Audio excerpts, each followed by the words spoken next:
My brother threw away my business cards. Then his boss called me the owner. I dumped my bag onto the kitchen counter, already running late for the networking event downtown. My hands shook as I reached for the stack of business cards I'd ordered specially for tonight. 500 pristine cards with my name embossed in gold. They were supposed to be my ticket into the marketing world I'd been dreaming about for years. But when I opened the compartment, my stomach dropped. Shredded pieces of cardstock littered the bottom of my bag like confetti. I grabbed the trash can nearby and found the rest, torn systematically into tiny squares. My brother Marcus stood in the doorway, arms crossed, that infuriating smirk plastered across his face. "You did this," I whispered, barely containing my rage. He shrugged. "Relax, Samantha. They're just paper. You weren't going anywhere with those anyway." My hands balled into fists.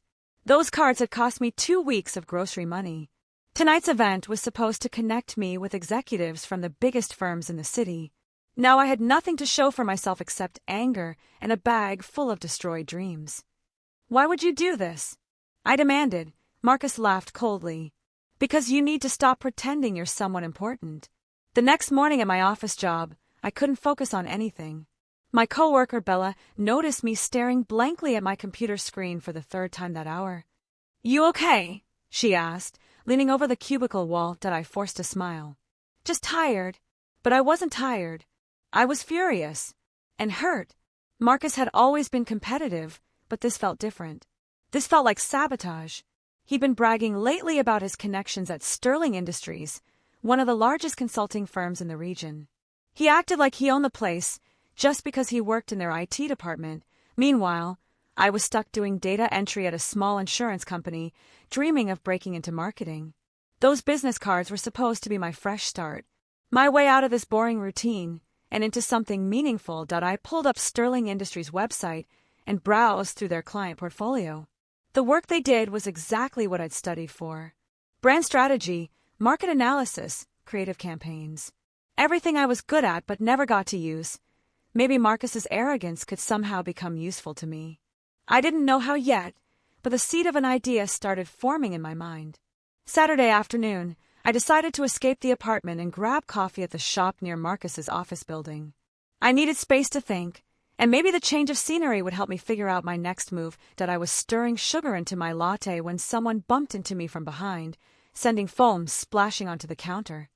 "I'm so sorry," a deep voice said. I turned to find a tall man in an expensive suit, looking genuinely apologetic. Something about him seemed familiar. "It's fine, really," I said, grabbing napkins. "Let me buy you another one," he insisted. As we waited for my replacement drink, he introduced himself. "I'm Thomas Brennan." My eyes widened slightly. I'd seen his photo on Sterling Industries' website just days ago. He was their senior vice president of client relations. We fell into easy conversation about the neighborhood, and when he mentioned dealing with a challenging rebrand for a retail client, I couldn't help myself. I shared insights from a case study I'd analyzed in college, suggesting an approach that focused on emotional storytelling rather than product features. Thomas's eyes lit up with interest. "That's brilliant. Are you in marketing?" Before I could answer, Marcus walked past the window and spotted us. His face went pale, then red. He rushed inside. "Sam, what are you doing here?" His tone was accusatory. Thomas looked between us curiously. "You two know each other?" "She's my sister," Marcus said quickly, his voice tight. "Samantha works in insurance." He said it like it was something to be ashamed of. Thomas nodded politely, but I could see the gears turning in his mind. He'd been impressed by my ideas, and Marcus's dismissive attitude only made that impression stronger. That night, I couldn't sleep. The coffee shop encounter kept replaying in my mind. Thomas Brennan had listened to me, really listened, in a way no one at my current job ever did. He'd valued my perspective. I spent the entire weekend researching Sterling Industries and their current projects. Their website mentioned a struggling account with a boutique hotel chain trying to attract younger travelers. It was the perfect challenge for the strategies I'd been developing in my spare time. I opened my laptop and started working. By Sunday evening, I had a 10-page proposal outlining a complete marketing overhaul. Social media campaigns focused on experience over luxury, partnerships with local artists and musicians, a loyalty program that rewarded adventure rather than spending. It was bold, creative, and exactly what they needed. The question was how to get it in front of Thomas without seeming desperate or weird. I couldn't just email him randomly. That would look unprofessional. I saved the document to my cloud storage, the same platform Marcus had convinced me to use months ago for easy file sharing. He'd set up a shared family folder we barely used at an idea sparked. A risky, slightly devious idea, but desperate times called for creative measures. Monday morning, I uploaded my proposal to a folder labeled Project Ideas within our shared storage. I made sure the permissions were set so anyone with access could view it. Then I waited. Marcus was careless with his work files. He complained before about accidentally opening personal documents when searching for work stuff because everything synced to the same account. I was counting on that carelessness now. 2 days later, my phone rang with an unknown number. "Is this Samantha Hayes?"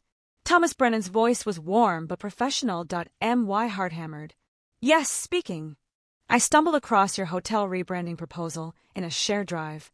I have to say, I'm incredibly impressed. Strategic thinking is exactly what we've been struggling to develop internally. Are you consulting for us?" I paused for only a second. "I've been exploring opportunities with Sterling Industries, yes." It wasn't exactly a lie. I had been exploring opportunities, just not officially. "Well, I'd love to discuss this further. Would you be available for lunch this Thursday?" "Nothing formal, just a conversation about your approach." I agreed, my mind racing. Marcus would be at that office. He'd see me there. But Thomas clearly thought I was already involved with the company somehow, and I wasn't about to correct him just yet. Thursday arrived with clear skies and my best professional outfit. I met Thomas at an upscale bistro near Sterling's headquarters. He'd brought another executive, a woman named Patricia, who headed their creative division. They asked questions about my background, and I answered honestly about my education and my passion for marketing. I carefully avoided specifying my current employment, letting them assume what they wanted.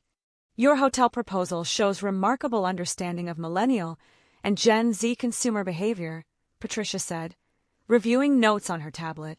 "Have you worked with hospitality clients before?"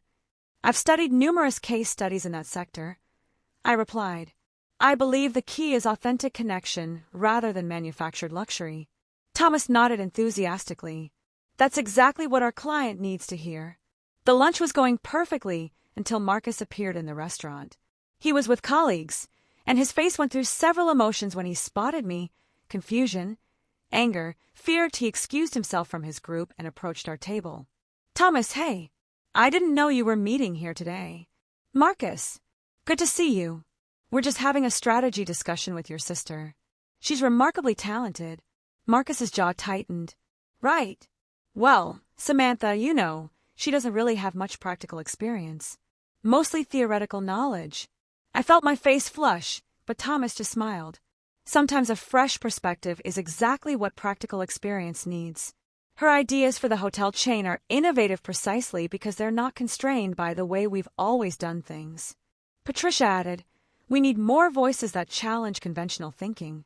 Marcus excused himself quickly, but not before shooting me a look that promised confrontation later. The rest of the lunch went smoothly, but Marcus's interruption had planted a seed of doubt I could see in Thomas's eyes. As we walked back toward Sterling's building, he asked carefully, "What's your current role, Samantha?" "I realize we've been discussing your ideas without really understanding your availability." This was it, the moment where I could either come clean or dig myself deeper. "I'm currently in a transition phase," I said, which was technically true. "I've been doing analytical work, but I'm ready to move into strategic marketing where I can have real impact." Thomas seemed satisfied with that answer. "Well, we're always looking for talented people. Why don't you sit in on our team meeting this afternoon? Consider it a trial run. You can see how we operate, and we can see how you think on your feet." I should have said no. I should have explained the misunderstanding. Instead, I heard myself say, I'd be honored. The conference room was full of Sterling Industries' marketing team when I walked in with Thomas. Marcus was there too, his face pale as he saw me take a seat at the table. Thomas introduced me simply as Samantha Hayes, who's been developing some breakthrough strategies for the hotel account. The team welcomed me politely, and the meeting began. They discussed various client challenges, budget concerns, and creative roadblocks. I listened carefully, taking notes and observing their dynamics. When they reached the hotel chain discussion, Thomas turned to me. "Samantha, would you mind sharing your perspective?" I stood and walked to the whiteboard, my hand steadier than I expected. I outlined my proposal, explaining how experiential marketing could transform the client's brand perception. I drew diagrams showing customer journey maps and talked about leveraging user-generated content for authenticity. The room was silent when I finished. Then Patricia started clapping. That's exactly what we needed. Someone to think outside our usual framework. Thomas beamed. "Samantha, you're a key player in turning this account around. I think we should get you more involved in the strategy development." Marcus slouched in his chair, and I caught him staring at me with disbelief.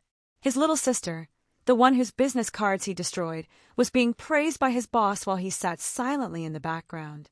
I came home that evening exhausted but exhilarated. My mind buzzed with possibilities. Thomas had asked me to send over additional ideas by the end of the week. They were treating me like a valued consultant, and I'd somehow become central to a major project without ever formally joining the company. Marcus was already home, pacing in the living room. The moment I walked in, he exploded. "What the hell are you doing, Samantha? You don't work at Sterling. You're lying to my boss." I set down my bag calmly.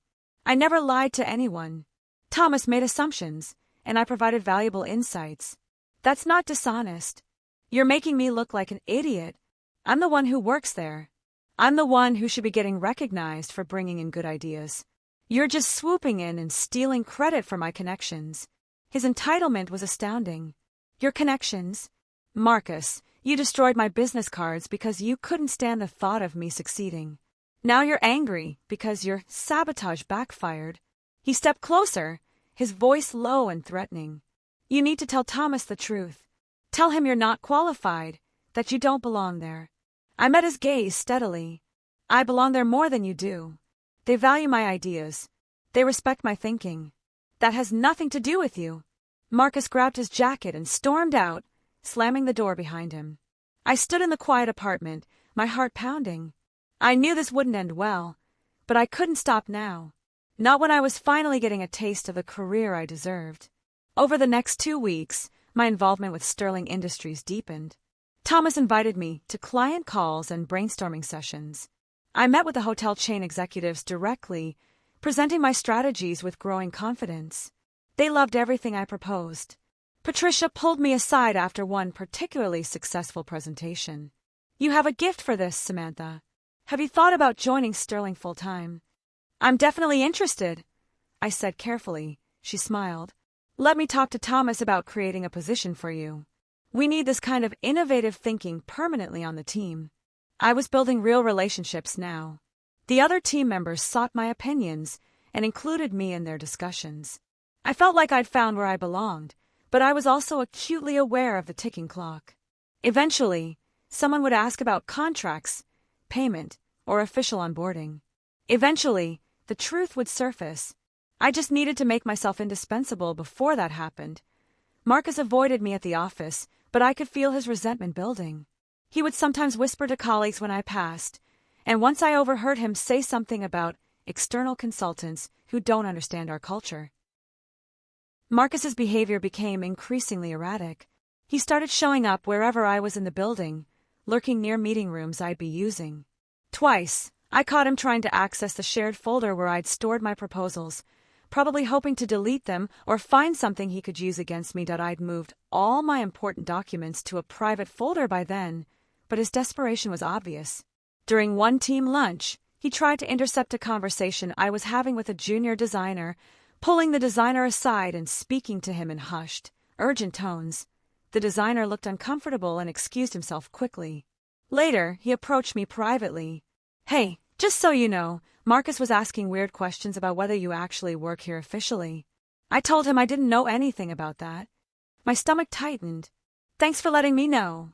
"For what it's worth," the designer added, "your ideas are amazing.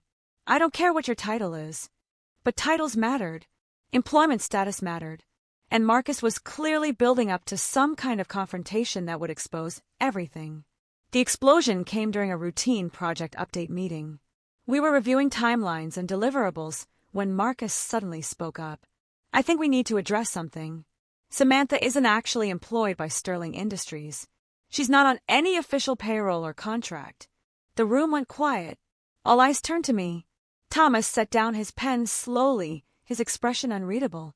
"Is that true, Samantha?" he asked calmly. My heart raced, but I kept my voice steady. "It's true that I haven't signed formal paperwork yet. I've been contributing as an external consultant, developing strategies and providing insights on a project basis." Marcus scoffed. "External consultant? She's my sister who works in insurance data entry. She has no real experience, no client history, nothing." Patricia frowned. "Marcus, that seems unnecessarily harsh." But Thomas held up a hand, his gaze still on me. "Samantha, why didn't you clarify your status earlier?" This was it, the moment where everything could fall apart. I took a breath and decided on honesty, or at least a version of it. "Because I was afraid you wouldn't take me seriously if you knew I was still trying to break into the industry. But everything I've shown you, every strategy, every insight, that's genuine. That's who I am professionally, regardless of what my current employment status says." Thomas leaned back in his chair, studying me. The silence stretched uncomfortably. Marcus looked satisfied, like he'd finally won. Then Thomas spoke. "You know what I see?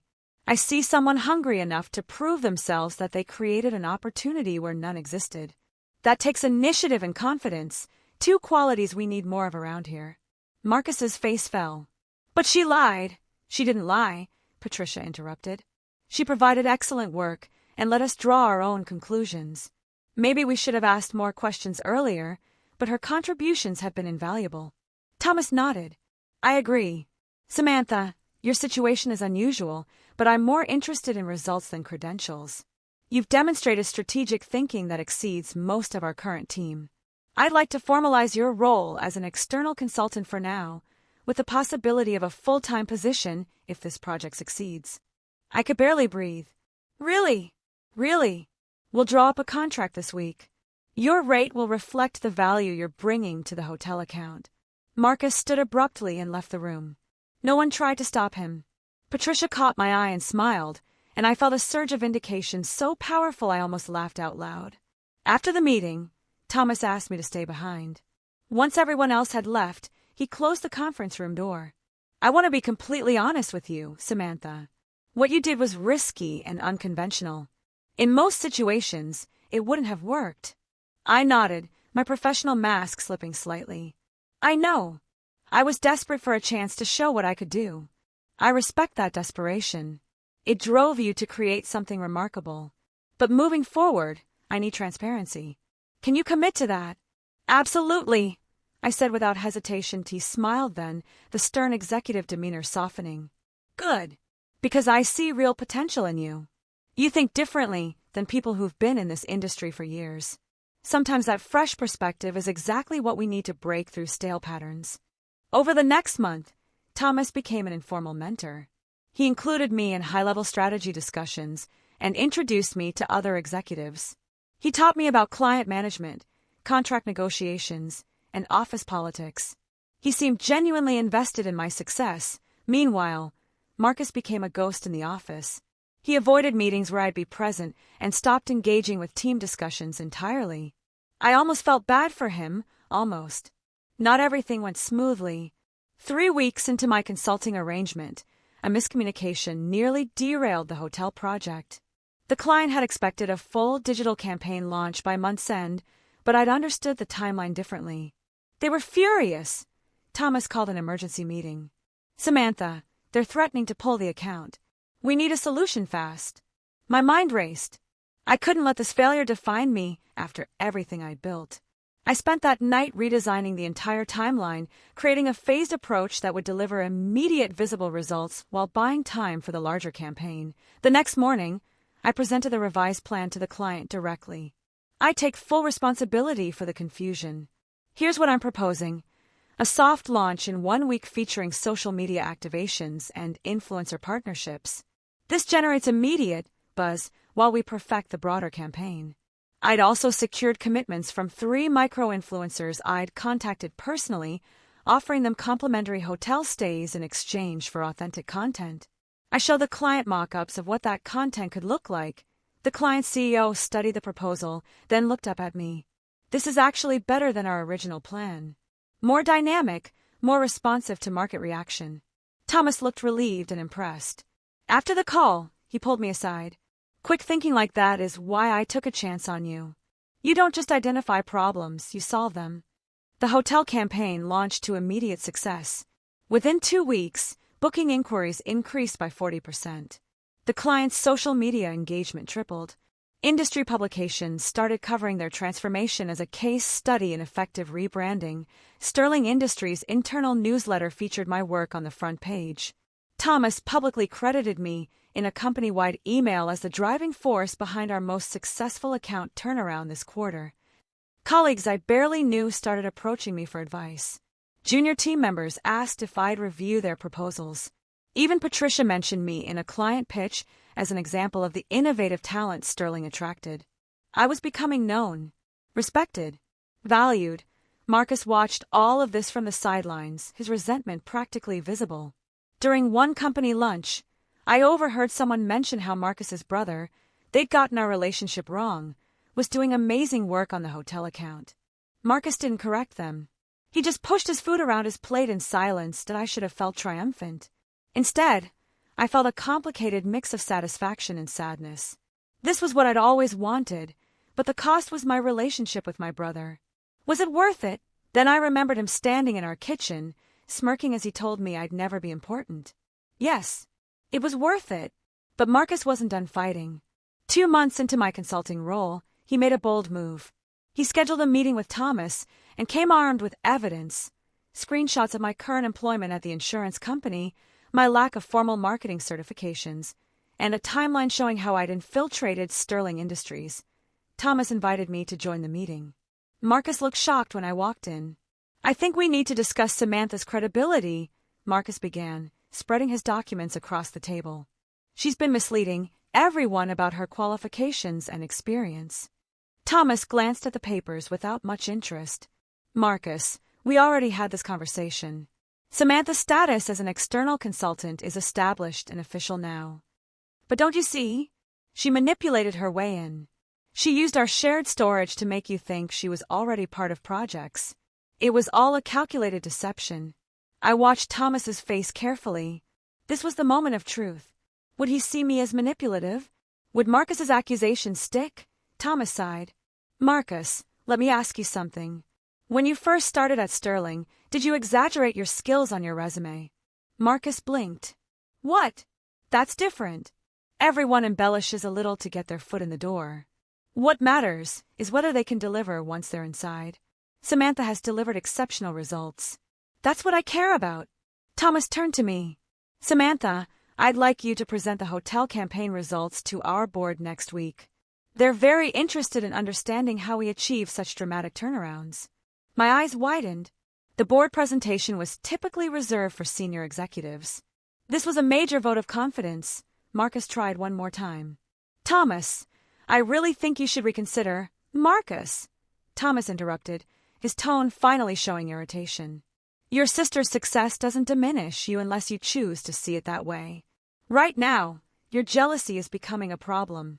I suggest you focus on your own work and let Samantha focus on hers.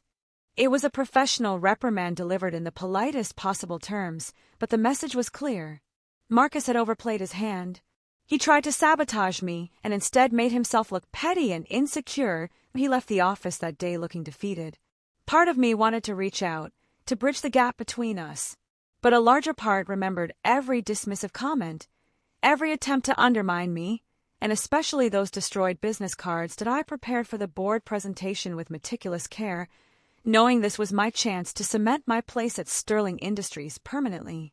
The board presentation went better than I'd imagined. I walked them through the hotel campaign strategy, showing before and after metrics, customer testimonials, and revenue projections. I explained my philosophy about authentic marketing and emotional connection. When I finished, the board members asked thoughtful questions about scaling the approach to other clients. One of them, an older woman with sharp eyes, said, "We need more strategic thinkers like you. Have you considered a full-time leadership role here?" Thomas jumped in. "Actually, I'd like to propose exactly that. Samantha has proven herself as a consultant. I'd like to offer her a position as senior marketing strategist, leading innovative campaigns for our key accounts. My breath caught. Senior strategist. The title I dreamed about but never thought I'd achieve so quickly. I accept, I said, barely managing to keep my voice professional. After the meeting, Patricia hugged me. You've earned this, Samantha. Don't let anyone tell you otherwise. But Marcus was determined to do exactly that. Over the next few days, he became increasingly desperate. He sent emails to team members questioning my credentials. He tried to intercept client communications. Once, I caught him attempting to access my computer when I'd stepped away from my desk. His behavior was becoming impossible to ignore. The situation exploded in the most unexpected way. Marcus had drafted a long email to several department heads, detailing what he called my fraudulent infiltration of the company. He outlined every questionable choice I'd made, every assumption I'd let others make, every time I'd been less than fully transparent. He meant to send it privately to those executives. Instead, he accidentally clicked Reply All on a company-wide thread about an upcoming social event. 250 employees received his bitter manifesto about my supposed deception, but the email backfired spectacularly. Instead of exposing me as a fraud, it highlighted every achievement I'd accomplished. The hotel campaign was successful. The innovative strategies, the board's praise. Marcus's own words documented my rise from unknown outsider to respected strategist, and the tone, bitter, jealous, petty, made him look terrible. Several people replied to the thread defending me. One senior executive wrote, "Sounds like someone is threatened by talent and initiative." Marcus tried to recall the email, but it was too late. The damage was done, to his reputation, not mine. Thomas called me into his office that afternoon. I expected a difficult conversation, but he was smiling. I've been in this industry 20 years, and I've never seen someone accidentally promote a colleague's accomplishments quite so thoroughly. Marcus's public embarrassment was complete. The IT department manager spoke to him about professional conduct. Colleagues who'd once respected him now saw him as insecure and vindictive. His attempts to sabotage me had become the sabotage of his own career. That I maintain professionalism throughout everything. When people asked me about the email, I simply said, "Family dynamics can be complicated. I'm focused on my work." But privately, I felt a complex mixture of triumph and guilt. I'd won. Decisively, publicly won. Marcus had destroyed my business cards to keep me from succeeding, and instead, I'd succeeded beyond anything those cards could have achieved. Yet he was still my brother. We'd grown up together, shared a home, and once been close. Watching his humiliation felt both satisfying and sad. One evening, he came home late and found me in the kitchen. We hadn't spoken in weeks. He looked exhausted, defeated. "You got what you wanted," he said quietly. I turned to face him. "I wanted a chance. That's all I ever wanted. You tried to take that away from me." "I know." He slumped into a chair. "I was jealous. You were always smarter, more creative. I thought if I kept you down, I could feel like I was ahead for once." It was the closest to an apology I'd ever get from him. The company meeting that changed everything happened 3 months after the email incident. Sterling Industries had won a major new client, a national retail chain seeking complete brand transformation. Thomas was presenting the team that would handle the account. "Leading this project will be our newest senior marketing strategist, Samantha Hayes," he announced. "Samantha has demonstrated the kind of innovative thinking and strategic vision that will take this client from struggling to thriving." The conference room erupted in applause. Patricia stood and started a standing ovation. I felt my face flush with pride and disbelief, but Thomas wasn't finished. "I want to be clear about something. When Samantha first connected with Sterling Industries, we didn't hire her through traditional channels. She created her own opportunity through brilliance and persistence. That kind of initiative is what this company values." He looked directly at Marcus, who sat near the back of the room. "We don't need people who play politics or tear others down. We need people who build, create, and push boundaries. Samantha is the owner of the client strategy that saved the hotel account and will now transform our retail approach." The phrase "the owner" echoed through the room. People turned to look at me with respect, admiration, even awe. This was the validation I'd craved since those business cards were destroyed. This was proof that I deserved to be here. Marcus left the meeting early. I didn't try to stop him. That evening, I found Marcus packing a bag in his room. "Where are you going?" I asked from the doorway. "I requested a transfer to Sterling's branch office in another state. They approved it. I can't stay here and watch you succeed while I don't." I felt a pang of something. Sympathy, maybe. "Marcus, you could succeed too if you focused on your own work instead of undermining mine." He zipped his bag roughly. "Maybe, but I don't think I can separate your success from my failure. Not here. Not when everyone knows what happened." We stood in awkward silence. Finally, I said, "I'm sorry it ended this way." He looked at me with an expression I couldn't quite read. "I'm not. You needed to win, and I needed to learn some humility. Maybe we both got what we needed." He left the next morning before I woke up. His room sat empty, and I felt the weight of everything that had happened. I'd started this journey with destroyed business cards and a desperate need to prove myself. Now I had a senior position, professional respect, and a fractured family relationship, but I'd done nothing wrong. I'd simply refused to let Marcus's sabotage define my limits. If that made me ruthless or calculating, so be it. I'd finally claimed the life I deserved. Over the following months, my role at Sterling Industries expanded. The retail client campaign launched successfully. I was promoted to Director of Strategic Innovation, leading a team of 5 talented marketers. Patricia became a close friend and mentor, teaching me the nuances of corporate leadership. Thomas recommended me for speaking engagements at industry conferences. I gave talks about unconventional career paths and the importance of creating opportunities rather than waiting for them. Young professionals approached me afterward, inspired by my story. One woman told me, "You prove that talent and determination matter more than traditional credentials." That's revolutionary. I didn't mention the destroyed business cards or the family conflict. Those details felt too personal, too painful. Instead, I focused on the lessons I'd learned about self-advocacy and resilience. The company culture shifted slightly because of my presence. Thomas started prioritizing innovative thinking over years of experience in hiring decisions. Other departments requested my input on their strategy discussions. I'd become someone whose opinion carried weight, but success came with loneliness. I'd sacrificed my relationship with Marcus to get here. Most evenings, I came home to an empty apartment and wondered if the trade-off was worth it. Then I'd receive an email from a client praising my work or see my team celebrating a campaign success, and I'd remember why I'd fought so hard. A year after everything began, I received a message from Marcus. He'd been promoted to senior IT specialist at the branch office. His message was brief: "Doing better here. A different environment suits me. Proud of what you've built, even if I couldn't say it before." I read it several times, feeling emotions I couldn't quite name. We'd probably never be close again, but maybe we could find peace with our separate paths. That evening, I attended a networking event, the same type of event I'd missed the night my business cards were destroyed. This time, I stood in the conference hall wearing a badge that read, "Samantha Hayes, Director of Strategic Innovation, Sterling Industries." A young woman approached me nervously. "I'm trying to break into marketing, but no one will give me a chance. Do you have any advice?" I smiled, thinking about how far I'd come. Create your own chance. Don't wait for permission to show what you can do. Be bold, be strategic, and never let anyone convince you that you're not good enough. She thanked me and walked away looking thoughtful. I watched her go, remembering the girl who'd opened her bag to find destroyed cards and shattered confidence. That girl had refused to give up. She'd turned betrayal into opportunity and sabotage into success. The destroyed business cards had been meant to keep me small. Instead, they'd freed me to become someone bigger than any card could represent. I was no longer waiting for invitations to prove myself.